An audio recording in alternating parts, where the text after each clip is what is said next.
വറഹ്മത്തുള്ളാഹി വബറകാതുഹു.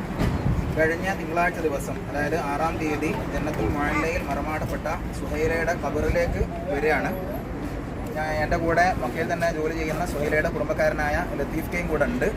ഇവിടെ ഞങ്ങൾ ഒന്ന് ജസ്റ്റ് ഖബർ കണ്ടുപിടിക്കാൻ ചെറിയൊരു പ്രയാസം ഉണ്ടായതുകൊണ്ട് തന്നെ ഇനി ആരെങ്കിലുമൊക്കെ വരികയാണെന്നുണ്ടെങ്കിൽ ആ പ്രയാസം ഇല്ലാത്ത രൂപത്തിൽ വരാനും കണ്ടുപിടിക്കാനുള്ള ഒരു എളുപ്പത്തിന് വേണ്ടി ഒരു വീഡിയോ ചെയ്യാണ്. ജന്നത്തുൽ മുഅല്ലയിലേക്ക് വരുന്ന റോഡിലൂടെ വരിക. എന്നിട്ട് ഇവിടെ സുലൈമാനിയ, അവിടെ ഗേറ്റ് നമ്പർ 1, അത് മറ്റൊരു വശം. ഇവിടെ ജാഫരിയ ഗേറ്റ് നമ്പർ 2.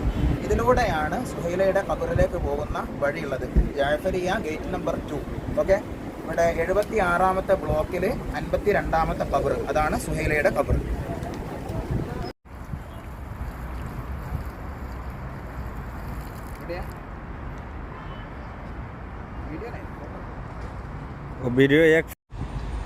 അസ്സലാമു അലൈക്കും വറഹ്മത്തുള്ളാഹി വബറകാതുഹു.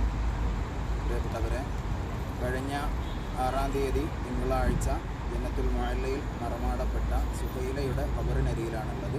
അല്ലാഹു റബ്ബുൽ ഇസ്സത്ത് സുഹൈലയുടെ ഖബർ സ്വർഗ്ഗപൂങ്കാവനമാക്കി കൊടുക്കുമാറാകട്ടെ, സ്വർഗം നൽകി അനുഗ്രഹിക്കുമാറാകട്ടെ. ജീവിതത്തിൽ വല്ല തെറ്റുകുറ്റങ്ങളോ അബദ്ധങ്ങളോ സംഭവിച്ചു പോയെങ്കിൽ അല്ലാഹു തആല മാപ്പ് നൽകി അനുഗ്രഹിക്കുമാറാകട്ടെ. സുഹൈലയുടെ പ്രിയ ഭർത്താവ്, എൻ്റെ പ്രിയ സ്നേഹിതൻ ഷറഫുദ്ദീൻ സഖാഫി, അവരുടെ മക്കൾ, അവർക്കൊക്കെ അള്ളാഹു വലിയ സബറിനെയും വലിയ പ്രതിഫലത്തിനെയും നൽകി അനുഗ്രഹിക്കുമാറാകട്ടെ. ഞങ്ങളിപ്പോൾ ജന്നത്തുൽ മുഅല്ലയിലാണുള്ളത്. റോഡിനരികിലൂടെ വന്ന് ജന്നത്തുൽ മുഅല്ലയിൽ കയറുക.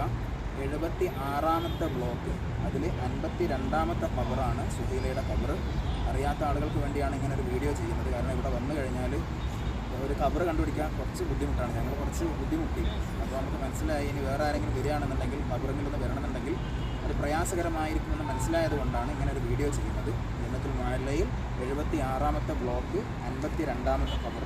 ഇവിടെ ആ ചുമരുകൾ നോക്കിയാൽ 49 എന്ന് നിങ്ങൾക്ക് കാണാം.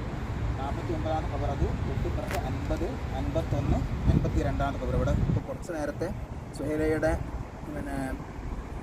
ബന്ധുക്കാരനായ കുടുംബക്കാരനായ നമ്മളെ മക്കയിൽ തന്നെ ജോലി ചെയ്യുന്ന ലത്തീഫ് എന്ന എൻ്റെ ഒരു കൂട്ടുകാരൻ, അദ്ദേഹം എൻ്റെ കൂടെ ഉണ്ട്. അദ്ദേഹം വെള്ളമൊഴിച്ച അടയാളാണിത്, 52-ാമത്തെ ഖബർ.